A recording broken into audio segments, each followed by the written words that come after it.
The Amazon lie. LiDAR reveals it was never a wild jungle the green illusion. Unearthing the Amazon's secret garden civilization. When we imagine the Amazon, we see the archetype of raw nature. We visualize an impenetrable wall of green, a biological chaotic explosion where jaguars stalk through the undergrowth and trees fight silently for sunlight. For centuries, the Western world has viewed this basin as the lungs of the earth, a pristine wilderness that has remained unchanged since the dawn of time, barely touched by the hand of man. We view the indigenous populations found there in the 20th century as small nomadic tribes, living in harmony with nature, but leaving no permanent mark upon it. We were wrong. The Amazon, as we know, it is not a wilderness. It is an overgrown garden. It is a crime scene. It is the largest artifact of geoengineering in human history, abandoned in the wake of an apocalypse so complete that the forest swallowed the evidence for 500 years. The Orellana account to understand the magnitude of this discovery. We must go back to 1541. Francisco de Orellana, a Spanish conquistador, became the first European to navigate the entire length of the Amazon River. Upon his return to Europe, he told wild stories that sounded like hallucinations. Orellana claimed he saw massive cities glistening in white. He described riverside settlements so close together that when his ships left one, they were already entering the territory of the next. He spoke of millions of people, complex road networks, and vast stores of food. History called him a liar. Later explorers who arrived a century later found nothing but jungle. They found small, scattered tribes living in simple huts. The consensus became that Orellana had invented these civilizations to impress the Spanish court or had simply gone mad from the heat and hunger. The scientific community eventually adopted the counterfeit paradise theory, championed by archaeologist Betty Meggers in the 1970s. This theory argued that the Amazon soil was too acidic and nutrient-poor to support large-scale agriculture, and therefore complex civilizations could never have existed there. The jungle was a green hell, not a garden. The laser in the sky, the vindication of Francisco de Orellana, did not come from a machete-wielding explorer, but from the sky. The technology is called LiDAR, light detection and ranging. It works by mounting a laser scanner on a plane or drone and firing millions of pulses of light toward the ground. These pulses can penetrate the gaps in the thick forest canopy. By measuring how long it takes for the light to bounce back, computers can map the ground surface with millimeter precision. Then, using software, they can delete the trees. When archaeologists applied this technology to the Amazon basin, specifically in regions like the Llanos de Mojos in Bolivia and the Upper Xingu in Brazil, the results were earth-shattering. The screens did not show a random forest floor. They showed geometry. LiDAR revealed thousands of square kilometers of engineered landscapes. There were perfect circles and rectangles, defensive ditches, and raised platforms. There were causeways, raised roads stretching for miles, connecting distinct settlements in a precise grid. These were not small tribal villages. These were interconnected polities, vaguely similar to the Greek city-states or medieval European fiefdoms, but built with organic materials. In 2024, startling new data revealed a dense network of cities in the Apano Valley of Ecuador, buried under volcanic ash and forest for 2,500 years.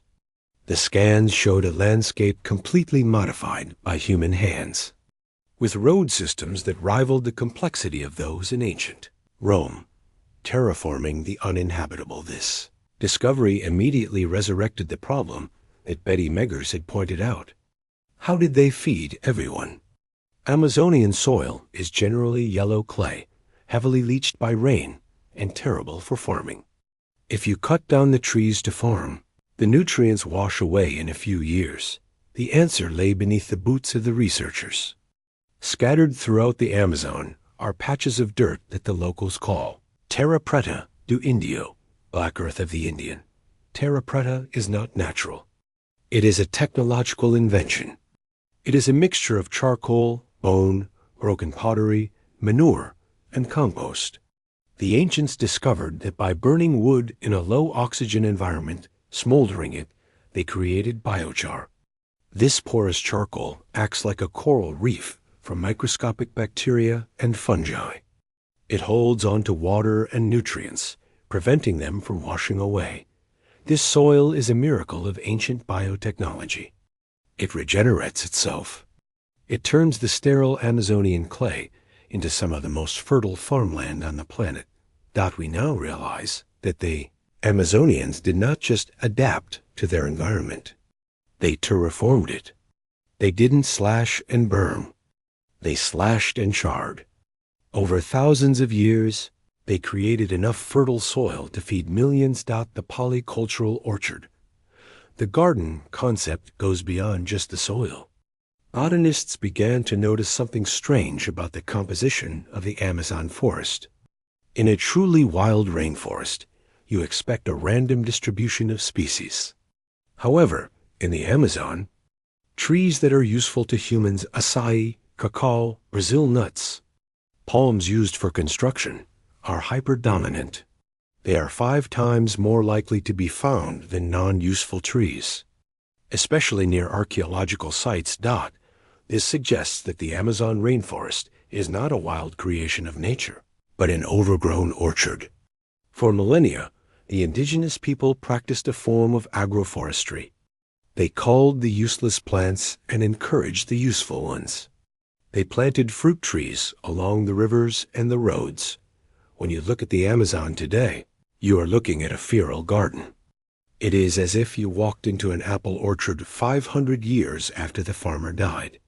It looks wild, but the grid of the trees and the abundance of fruit tell a different story. The great dying if there were millions of people, massive cities, and a garden the size of a continent. Where did they go? Why did the explorers of the 17th and 18th centuries find only small tribes? The answer is a tragedy of microscopic proportions. When Europeans arrived in the Americas, they brought with them a biological weapon of mass destruction: smallpox, influenza, and measles. The indigenous populations had no immunity. In the Andes and North America, we know this wiped out 90% of the population. But in the Amazon, the effect was likely faster and more devastating. Orellana passed through in 1541. He likely and unknowingly introduced these pathogens, because the Amazonian civilizations were highly interconnected by those river highways and road networks. The viruses traveled faster than the Spanish ships. By the time the next wave of explorers arrived decades later, the silence had already fallen. The great wooden cities had rotted away in the humidity. The raised fields were reclaimed by the aggressive jungle. The survivors, perhaps only 5% of the original population, fled the disease-ridden cities and retreated deep into the forest, reverting to smaller, nomadic hunter-gatherer lifestyles to survive. They forgot the great engineering of their ancestors, because the keepers of that knowledge, the elders and the priests, died first.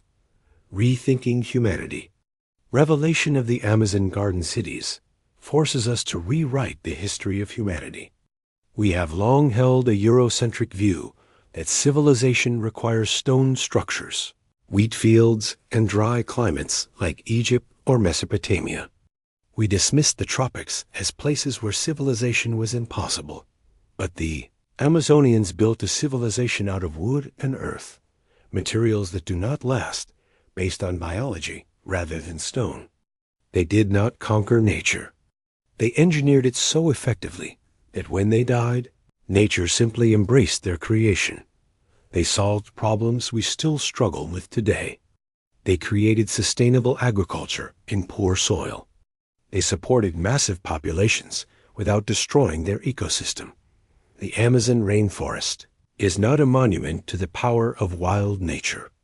It is a tombstone for a lost greatness. It is a reminder that what we see as pristine is often just a landscape with amnesia. As we burn the Amazon today for cattle grazing and soy plantations, we are not just destroying trees. We are burning the last remaining library of a civilization that knew how to live in the garden without destroying it. We are erasing the evidence of the possibility that humans can be creators, rather than just consumers, of the natural world. The LiDAR scans continue to pour in, and every new map peels back another layer of the mystery. The jungle is clearing, not by fire, but by data. And staring back at us from the digital terrain is the ghost of a world that was lush, crowded, managed, and perhaps more advanced in the ways of sustainability than we are today. Thank you so much for watching all the way to the end. If you enjoyed this video, learned something new, or simply want to see more content like this, please give it a like and subscribe to the channel. Your support truly helps the channel grow and reach more people. And if you have thoughts or ideas you'd like to share, feel free to leave a comment. I'd love to hear from you. See you in the next video.